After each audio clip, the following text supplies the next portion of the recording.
Now we are going to get into our main topic this week. We continue our trek through the Dungeon Master's Guide.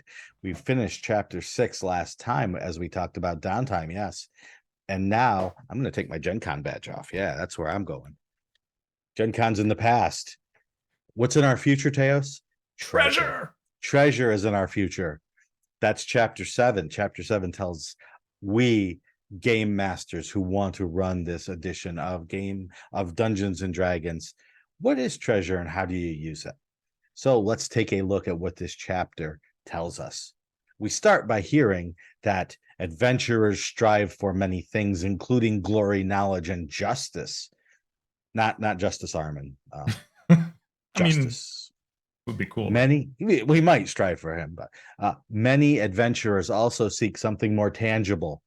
Fortune, strands of golden chains, stacks of platinum coins, bejeweled crowns, enameled scepters, bolts of silk cloth, and powerful magic items all wait to be seized or unearthed by intrepid treasure-seeking adventurers. This chapter details magic items and the placement of treasure in an adventure, as well as special rewards that can be granted instead of or in addition to magic items and mundane treasure. So that's it. We then immediately dive into, that's it. Right. We're going to come back to actually everything they talked about there, but they present us types of treasure, mentioning specifically coins, gems, and art objects, basically anything that might be valuable to sell. And we also get tables and types of gems, types of art objects, and values associated with them. And then Shawn, we get a little blurb on magic items. Oh, yeah. If I can say, I've been, as we've reread this book, I've been on the lookout for what are the things that I forget, because it's kind of a common thing to say, like, oh, I had no idea that was in the DMG. And I had completely forgotten that these tables of gemstones are there, because I am always doing an internet search for, like, what is a, blue colored gemstone, or what are gemstones that are very expensive. And it's right here. And I had completely forgotten this. So this is a really useful set of tables that give different values and tell you what they look like, give you great descriptions. Like, oh, great. I forgot that. It's especially important if you are doing things on a little different level, going a little deeper in, using gems or things like that in sort of a puzzle. It's like, oh, I need a red, a blue, a green, and a yellow gem. Oh, I can go to this list right here and it's there. So you're right. It is pretty interesting. And then we get a little blurb on magic items. People love magic items. What the book doesn't tell you is that, magic items actually change the math of the game entirely. Generally in terms of making it easier for the players. Or giving players something more to do with their limited action economy. So it's generally good to think about that. And so I wanted to talk, before we delve into what's actually here, about what treasure really means in terms of role-playing games and D&D specifically. Would you be willing to take this journey with me, Teos? I'm excited for this. Let's do it. All right.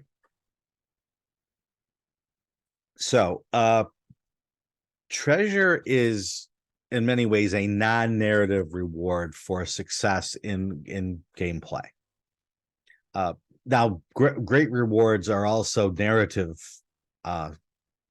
pieces, but in general, you succeeded. That's the story reward. You have won, the battle. You have succeeded in infiltrating the lair, whatever. Now we're going to give you those little things that you might like that aren't part of the story. And psychologically, these rewards can be very, very fulfilling on a like dopamine hit level.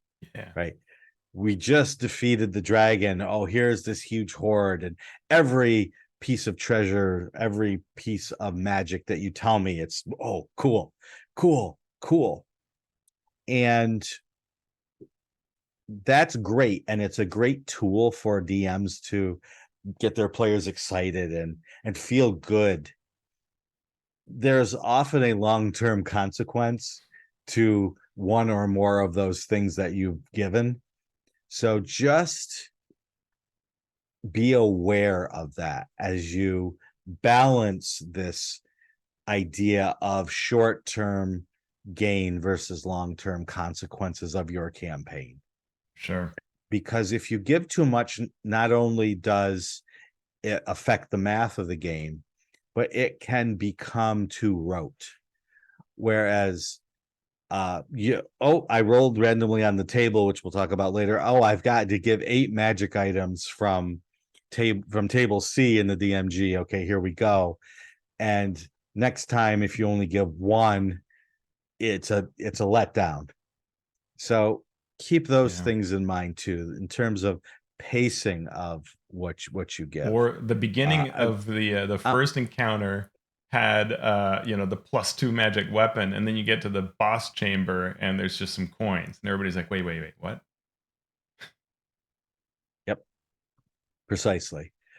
Uh, Giving wealth might seem important, Hmm. uh, but then there is this question. Well, I have 250,000 gold pieces worth of wealth.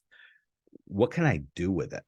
Potions of healing. And if you don't have something for them to, if yes, lots of potions of healing. If you don't have anything for them to do with it, all of that buildup of all of that wealth and its magnificence in the game just sort of, there's a fall off. Yeah. Uh, what are your thoughts on this sort of larger scale thought on rewards and treasure?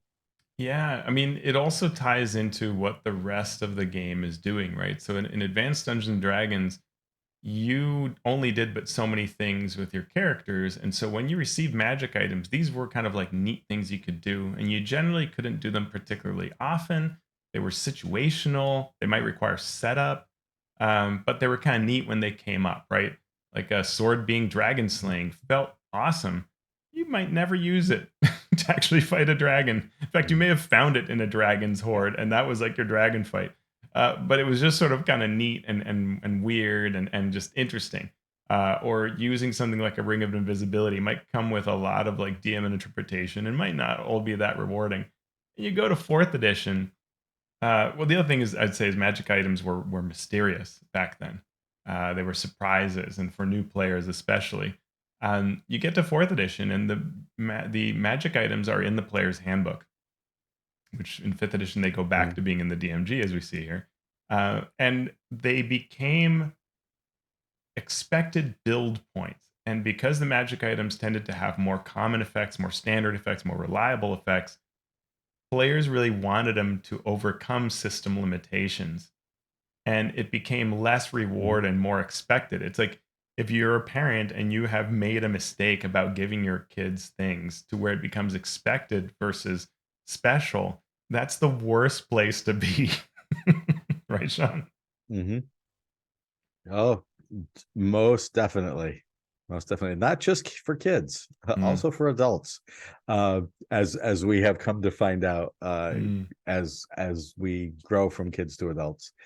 Um, so they do sort of gloss over some of these issues, but they don't really talk about that yeah. in terms of running a longer term campaign. So we just want to make sure we get that out there, that rewards are great, depending on what your player wants, depending on the kind of campaign you want to run. You may want to think ahead and plan ahead for making these things important in the short term and important in the long term without overwhelming your story, the mechanics of your game, and so on. Yeah, and one thing I noticed is that the layout of the paper version, the DMG, as it is printed, there's so many tables, right? That all these tables cause Mhm, layout issues. You have to think through like how do you mhm, sort the words around all these tables? When you read it on D&D Beyond in digital form, it's organized differently because they can actually have all the mhm, tables follow after the part where it's attended. It's really interesting to read the two. They mhm. they read differently because of that. And so I kind of recommend looking at both to see how that's different. But D&D Beyond is sort of the more intended read, which I was surprised to see. Um, in Yeah. addition to that issue of sort of how it's organized around so many tables, there are a lot of little bits that are buried in these rules that are kind of important, and I wish they were called out at the beginning more clearly, because there are big questions that you want to know, not just what's the impact, but what is the expectation around how often I give things out. And this was something I looked at Mhm. really heavily when I was writing this product that I have on Drive Through RPG, where I was trying to really focus on evolving magic items, the idea that a magic item would evolve with your Mhm. character. But as part of it, I looked at what is it that the DMG is telling us about magic in general. And there are a couple things. One is it does say, that we get to modify the rules to fit our campaign, and different types of campaign call for more or less treasure. And that's a really important point that should be front and center of, hey, think about what your campaign should be like. How gritty or super heroic is it? What is your play style that you want players to do in terms of, like, do you want them running out of resources? Then tons of magic items won't really help with that, right? Mhm. It'll hinder it. Um, and a Right. lot of decisions of whether you can sell magic and you buy magic, those are all really critical parts. And then there's a distinction between how you get treasure. So when we're wandering around and we find like two goblins as a random encounter, or we're going through the forest and there's a quick matchup with a handful of goblins, that's individual treasure. These are just individuals Mhm. that you encounter in some place. But when we actually get to the lair of all the goblins, the place where they store their loot and go back and home, that's when you use hoard treasure. And they're different tables depending on whether it's each of these scenarios. And a Right. horde is encountered on average every 5 medium challenge encounters. And rolling on the table may or may not produce magic items, it may only produce gold. And all these tables are based on the CR of the monster. Or in the rare case where an NPC is giving a reward and giving us essentially the treasure, then they suggest using a CR equal to the level of the party, which um, I think you could kind of, if you let the party dictate the story, they could abuse that. So don't. Ye that's very true, and that's a good point, and that's something I didn't even think about, but the confusion for new DMs in this may say, the individual versus the layer. If you start giving 2D, 1D4 magic items to every creature in an Mhm. encounter or a group in an encounter, by level 2 they're going to have more magic items than they expect to have over the course of a whole tier of play. um, so yeah, Yeah. and also the randomness can be a little weird, Mhm. because you could have like a 17th level horde roll, and if you roll a 1 or a 2, there's coins, but there's no actual other treasure, uh, which might be fine but also might not. Yeah, and in general, the way these tables work, is so like you have a treasure hoard for challenge levels 0 to 4, and you can Mhm. roll. You roll out for coins, and you might roll and get, there's nothing else, or there's just some gems or art objects, or you might get to roll a certain number of times on magic tables, and those magic tables only go so high when you're rolling on these 0 to 4 challenge labels. So like there's a 1 in 100 chance that you can roll on table G, um, and get certain number of gems, or I guess it's 98 to 00 will give you a roll on table G. And that's fairly rare. Mm, Um, and then, as you right. said, how often do you roll on these tables? And it's not really spelled out well here, but Andy Perlman and also DM David did research on this, and I've got a link in the show notes to one blog page on it, and you can find Andy's thoughts on Ian World. So you can look at the show notes if you're really interested, but the level 1 and 2 are giving you an average of 95 gold per PC. Third level 190, and it climbs from that. And levels 17 to 20, 168,000 gold per PC per level is the expectation, right? So that's a ton of gold. As you were saying, what do you do with all this gold that you get? And for magic items, The thought is that each level of play, each PC will gain one good consumable, and once per 4 levels, find one good magic item. And the definition of good is something that affects the math of the game or otherwise has a measurable impact on play that isn't just about fun. In addition, you'll find fun things too. So, a quick rule of thumb is a cool magic item every 4 levels, a cool consumable every level. And the rest is fun but not, powerful and game affecting. And that should Mhm. probably really be clear in the DMG as a guideline. Yeah, that's the gist of it, right? Mhm. That's the whole ball game in terms of, as a DM, how do I handle this? And it isn't spelled out. It needs to be pulled out and distilled by smart young game reviewers like the two aforementioned Yeah. folks. Thank you. So yeah, that's terrible. And one thing I noticed about these tables too is that the randomness of the number of magic items can be very, very swinging. Mm. Especially if you roll. There's certain times where it's like roll a d8 and go from this table, and there's only maybe 20 or 25 items on the table. And Oh, if you roll wow. an 8 and then you have to pull, yeah, that's Yeah. not something that it's something that I never quantified, but it always had that feeling where if I was running something off the cuff and I used the table, I'm going to have some fun. I'm going to do this randomly. And then even then, I would roll. Oh, I got an 8. I'm going to give 8 magic items. I'm going to roll randomly. Oh, that no one's there. No, we have no real Yeah. fighters in the party. I can't use that. Oh, I'm going to roll again. Oh, nobody's going to want that. Oh, no. So like 3 or 4 rolls in, and I'm not wanting to give anything from this list. And it always turns into, for me at least, all right, I'm just going to go down the list and I'm going to find the best thing for the group at this time. If you're giving your party things that they're not going to use, it can be fine if you allow for selling or for altering of magic items, but it's sort of that anticlimactic thing that we talked about before, where it's you get everyone hyped up for what am I going to get that's going to change the game, change my character, change the story, and it's just not that Yeah. thing.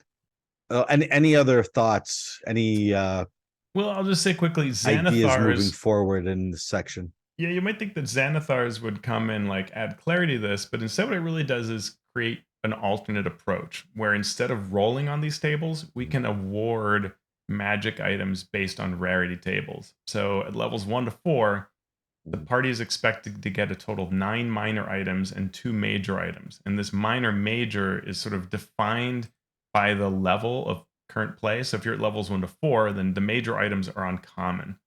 Um, and you can use that table as a sort of checklist. So you're like, okay, I've got to, between now and the 4th level, I've got to give out 2 major items, which are going to be uncommon. Check it off when I give one out. And then they get to level 5, and now we're in the next band, and we can kind of give things out again. I'll be curious to see whether Wizards includes that or changes all of this in some way. I'm very curious to see which way they'll play it out and what advice they'll give, because I don't know that any of these things, again, all of this is just sort of like a process. And to what extent should a DM really be told, hey, but modify this and think through what this means? Yeah. One thing that we probably should have mentioned right from the start that was super important at the beginning of this edition of the game was that we heard both publicly and privately from the developers and designers of this game that you were supposed to be able to play this game Mm. with no magic items and have the game just as playable as if the characters did. Yeah. And for a lot of us who have been through 4 editions previously with all their sub editions, we went, really? How's that going to work? We have seen players that have very few magic items be very, very different from the same class, same everything else than a player that has a lot of magic items for their character. Or a few really powerful And ones. exactly. A few game changing ones. And while we heard this, I never really saw it expressed in a way that was powerful and strong and not that superfluous is the right word, that was out there so a DM could point to it to their players and say, look, this game is going to be fun without magic items, or at least you will still be powerful enough to fight what you are supposed to fight, even if you don't have a lot of magic items. It was never expressed in a way that I thought a DM could rely on that to trust that going forward. And I would have loved to see here that stated clearly. That's Yeah, I mean, that was my thought there, because it makes a big difference. any optimizer knows that there is a huge difference as to whether my character can get a staff of power or not. You know, if that's on the table, if there's a Yeah. way I can buy it, use downtime to get it, if it's going to be in an adventure, that's an entirely different ball game, including and maybe even especially so for classes that are multi-classed into a caster, right? Just the power that these things can give, right?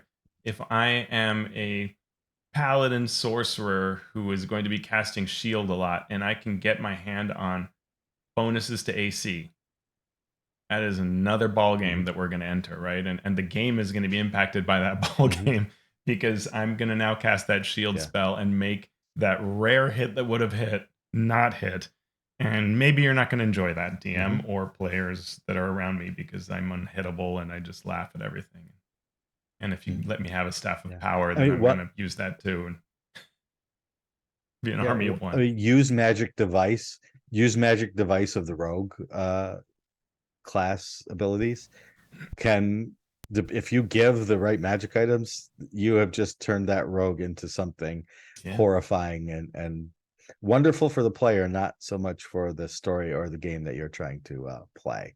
So yeah, this stuff is important to be told, not only for new DMs, but for DMs who have been DMing for a while, who may not have run into the problem because maybe you didn't play to a high enough level, or maybe it just happened the adventure you were running didn't give a lot of magic items, so you weren't aware of what happens when it does take place.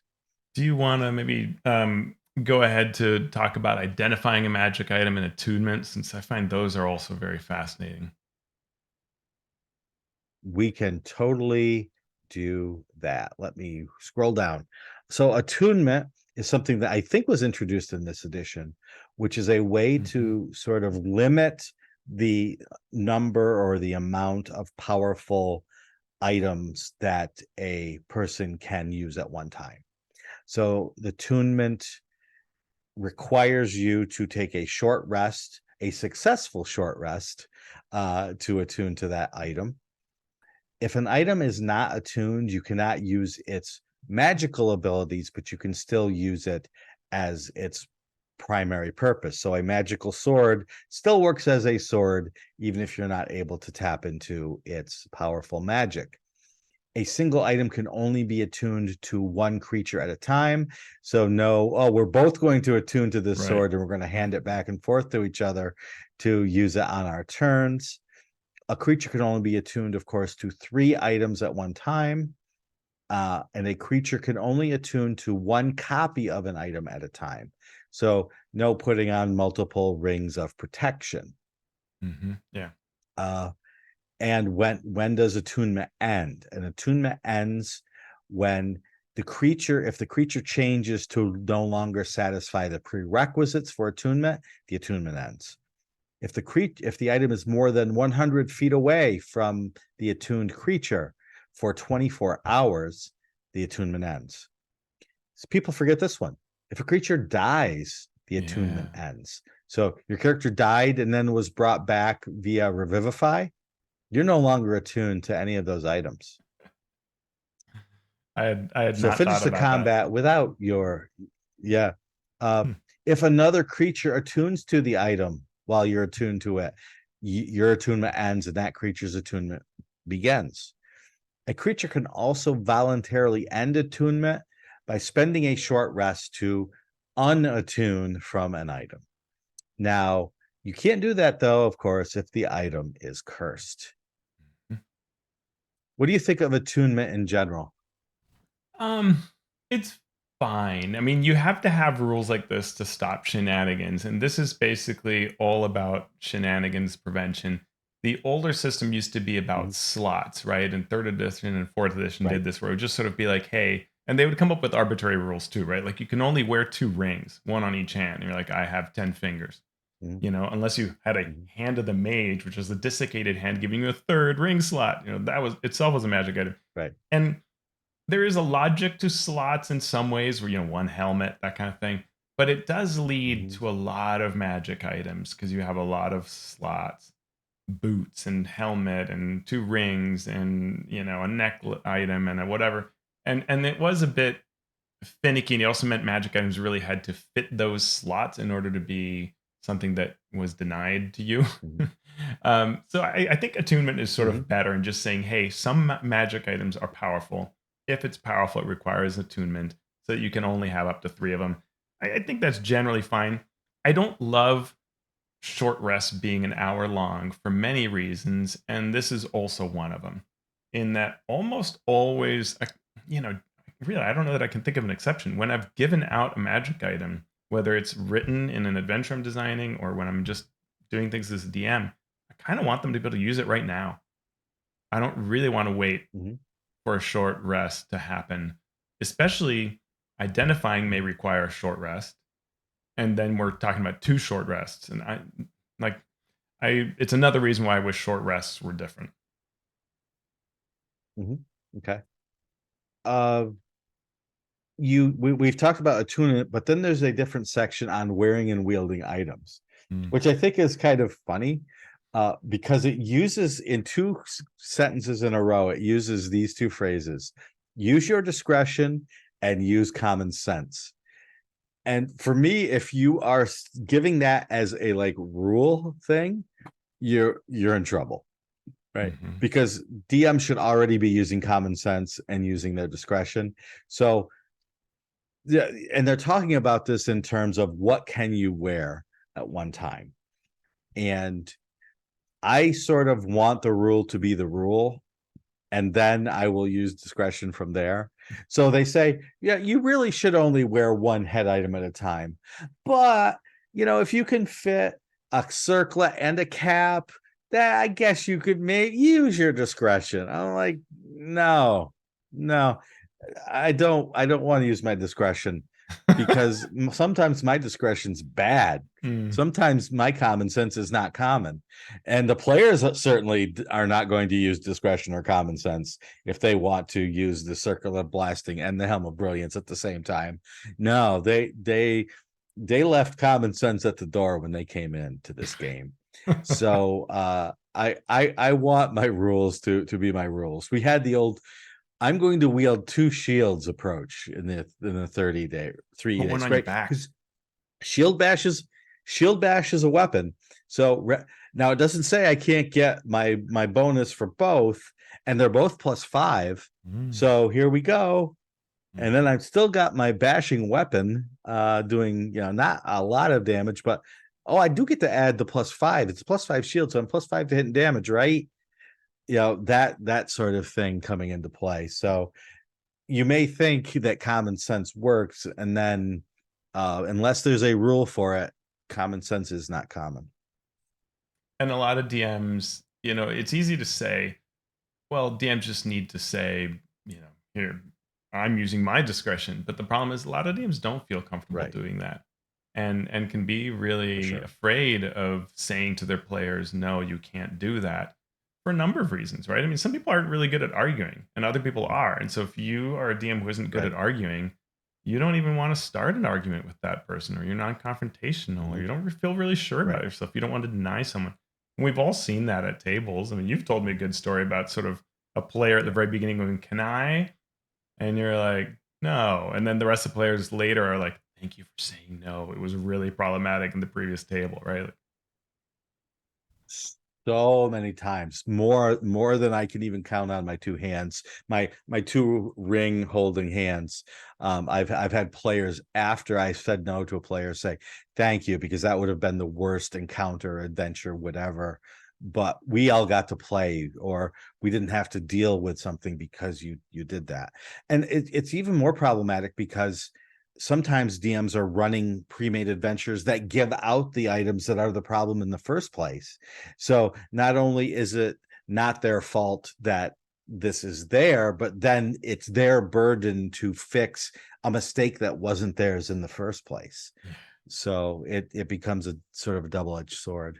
The last thing I want to talk about was magic item resilience, which I think is in here because in previous editions we've had the ability to sunder items, Mhm. or in first edition, if you rolled a natural one on your saving throw against, say, a fireball, then you have to roll saving throws for every single one of your items as you watch your scrolls burn up and your potions boil away. And Lord help you if you have a like necklace of fireballs and you fail a save for that item and all those fireballs go off. It's like the 4th of July in this Yeah. dungeon, y'all. So Yeah. it's interesting that they say items are as durable as their non-magical counterparts, and more so.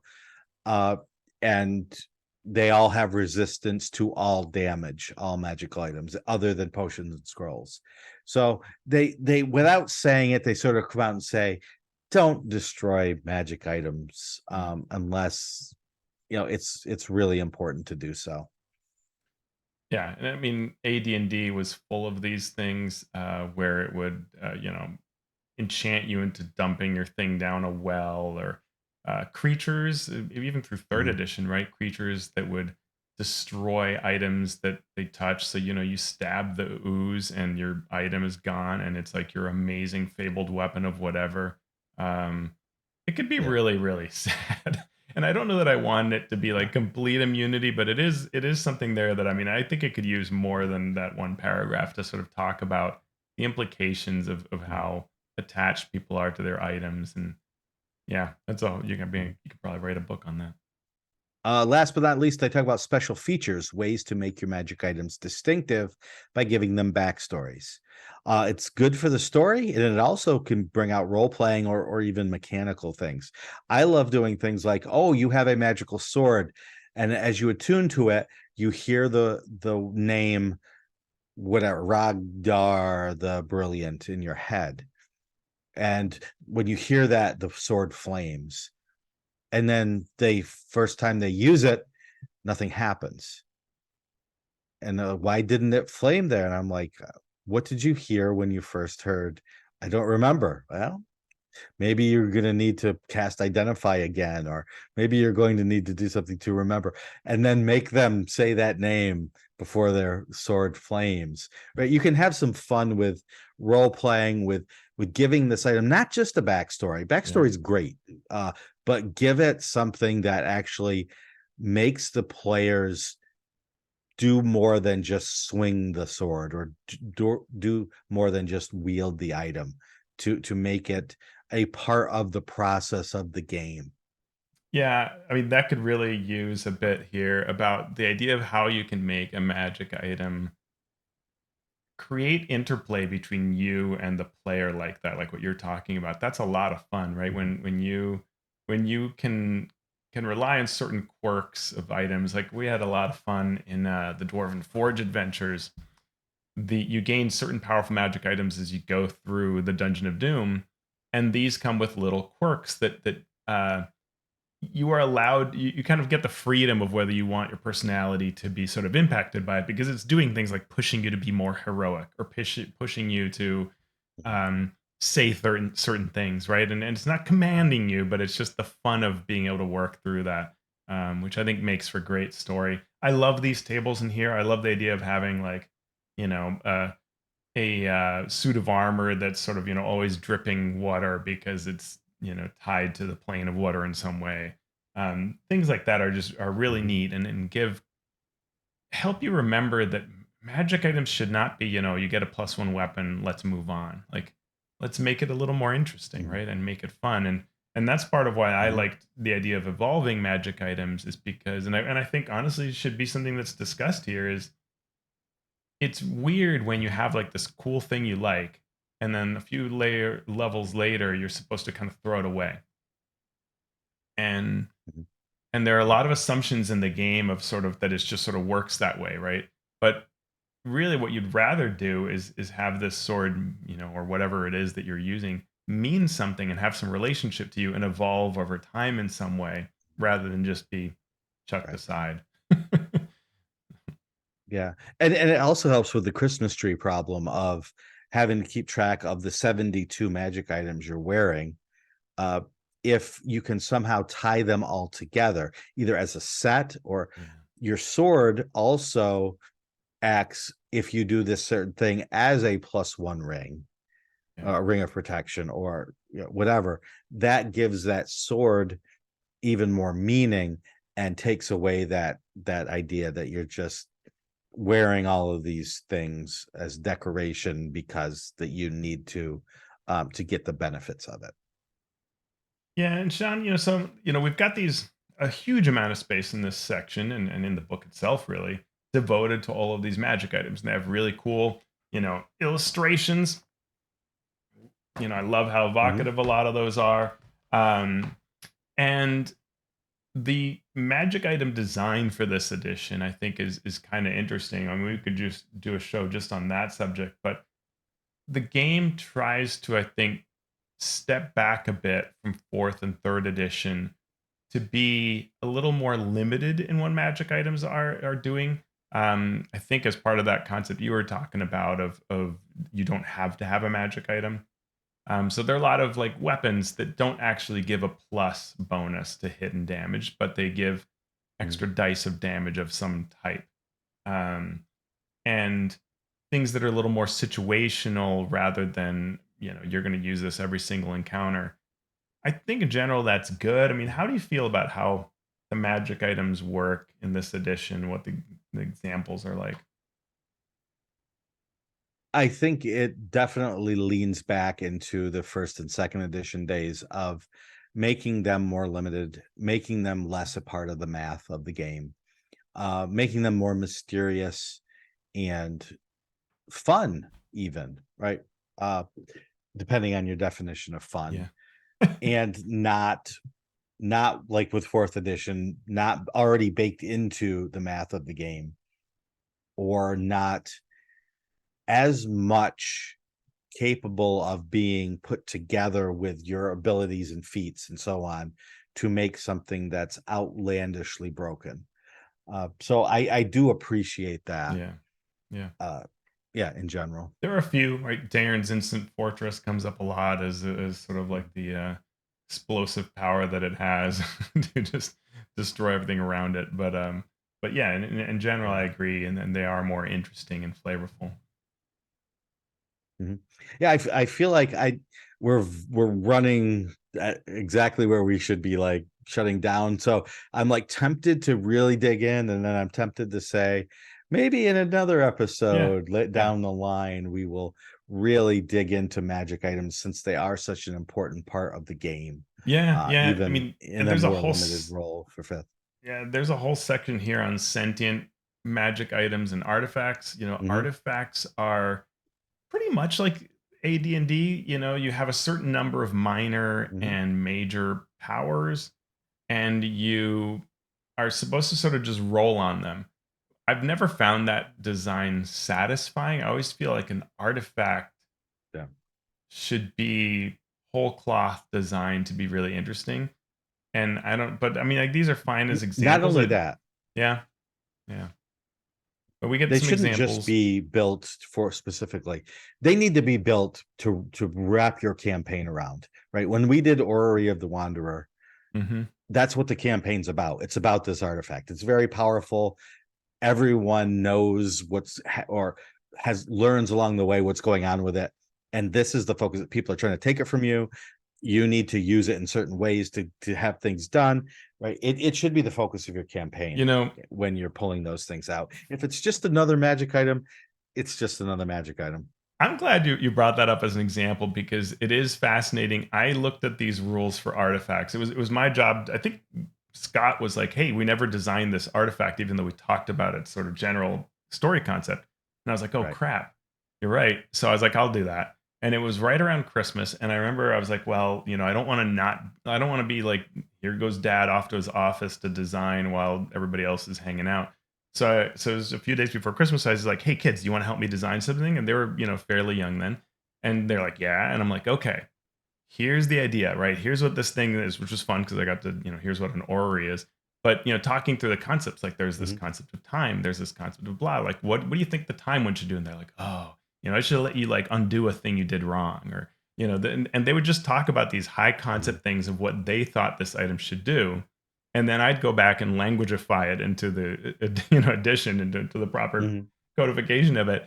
But and I think that's exactly what I would like to see as advice here for artifacts, is not rolling these tables, but more, yeah, what's the campaign story going on? What is this item supposed to do Mhm. lore wise, concept wise?